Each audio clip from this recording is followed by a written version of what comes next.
बिस्मिल्लाहिर्रहमानिर्रहीम। किसी मुल्क में एक रहमदिल बादशाह हुकूमत करता था। उसकी एक ही बेटी थी, शहजादी मैमूना। एक बार वो बीमार हो गई, कोई इलाज कारगर ना हुआ। बादशाह ने सारे मुल्क में मनादी करा दी कि जो मेरी बेटी का इलाज करेगा, बादशाह उसके साथ अपनी बेटी की शादी करेगा और जायदाद में से आधा हिस्सा भी देगा। उस गांव में एक लकड़हारा रहता था। वो किस्मत आजमाने महल गया। उस लकड़हारे को कुछ जड़ी बूटियों का इल्म था। उसने बादशाह से कहा कि वो शहजादी का इलाज कर देगा, मगर उसके बदले उसे बादशाह की जायदाद नहीं चाहिए। वो सिर्फ शहजादी से शादी करना चाहता है। वो शहजादी को अपने साथ अपनी झोंपड़ी में ही रखेगा। बादशाह मजबूर था, उसने शर्त मान ली। चनाचा 2 दिन के इलाज के बाद ही शहजादी सेहतयाब हो गई। लकड़हारे ने बादशाह को अपना वादा याद दिलाया। बादशाह बहुत परेशान हुआ। उसने सोचा कि मैं अपनी बेटी की शादी लकड़हारे से कैसे करवा दूं। बादशाह ने सोचा, इस लकड़हारे को किसी ऐसी जगह भिजवा देता हूं जहां से ये भी वापस ना आ सके। वो रोज़ लकड़हारे को किसी बहाने दूर दराज भेजता, लेकिन लकड़हारा इतना फुर्तीला था कि शाम तक वापस लौट आता। शहजादी ने बादशाह को समझाया भी कि वादा खिलाफी नहीं करनी चाहिए, मगर बादशाह को अपनी इकलौती बेटी से बहुत मोहब्बत थी। वो नहीं चाहता था कि उसकी बेटी तकलीफ़ें बर्दाश्त करे।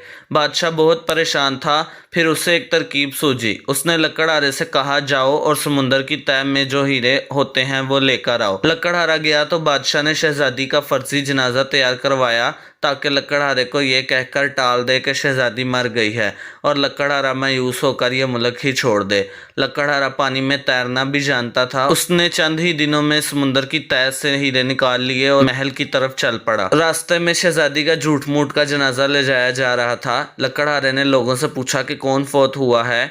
उसे बताया गया कि ये शहजादी मैमूना का जनाजा था। फकीर वो हीरे फेंक कर उस जानिब चल पड़ा जहाँ जनाजा जा रहा था, लेकिन उसे पहुँचने में देर हुई। कब्रिस्तान पहुंचा तो पता चला कि शहजादी को दफनाया जा चुका है। बादशाह ने दरअसल शहजादी को कब्रिस्तान के करीब ही एक झोंपड़ी में रखा हुआ था। शहजादी की देखभाल के लिए एक बूढ़ी मुलाजमा भी साथ थी। रात हुई तो शहजादी सो गई। आधी रात को करीबी जंगल से एक भेड़िया निकल कर आया और शहजादी पर हमला कर दिया। बूढ़ी औरत ने उस पर डंडे बरसाए, मगर वो शहजादी को घसीटता हुआ जंगल की तरफ ले गया। सुबह बादशाह को खबर मिली तो उसके हुक्म पर सिपाहियों ने सारा जंगल छान मारा, मगर शहजादी नहीं मिली। बस कहीं कहीं भेड़िए के पैरों के निशान मिले।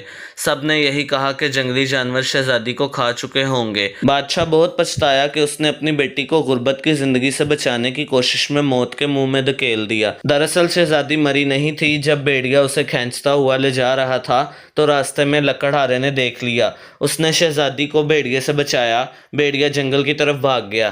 पहले तो लकड़हारा समझा कि शहजादी की लाश है, लेकिन जब उसने नब्ज देखी तो उसे एहसास हुआ कि शहजादी तो जिंदा है। वो शहजादी को अपनी झोंपड़ी में ले आया, उसका इलाज किया। शहजादी 1 दिन तक बेहोश रही। जैसे ही उसे होश आया, लकड़हारा उसे लेकर महल पहुंचा। बादशाह अपनी बेटी को जिंदा सलामत देखकर बहुत खुश हुआ। उसे शर्मिंदगी भी थी कि जिस लकड़हारे से उसने वादा खिलाफी की, आज उसने दूसरी बार शहजादी की जान बचाई। उसने लकड़हारे से अपनी गलती की माफ़ी मांगी और कहा, मैं तो समझता था कि मेरी बेटी को इस महल में ही खुशियाँ मिल सकती हैं, लेकिन तुमने अपनी झोंपड़ी में उसकी जान बचाकर यह साबित कर दिया कि खुशियाँ दौलत से खरीदी नहीं जा सकती।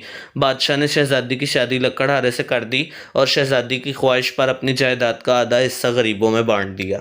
अगर आपको ये कहानी पसंद आई है तो मज़ीद इस तरह की कहानियों के लिए मेरे चैनल को सब्सक्राइब करें और बेल के आइकन को प्रेस करें, ताकि नई कहानियों की नोटिफिकेशन आपको सबसे पहले मिल सके।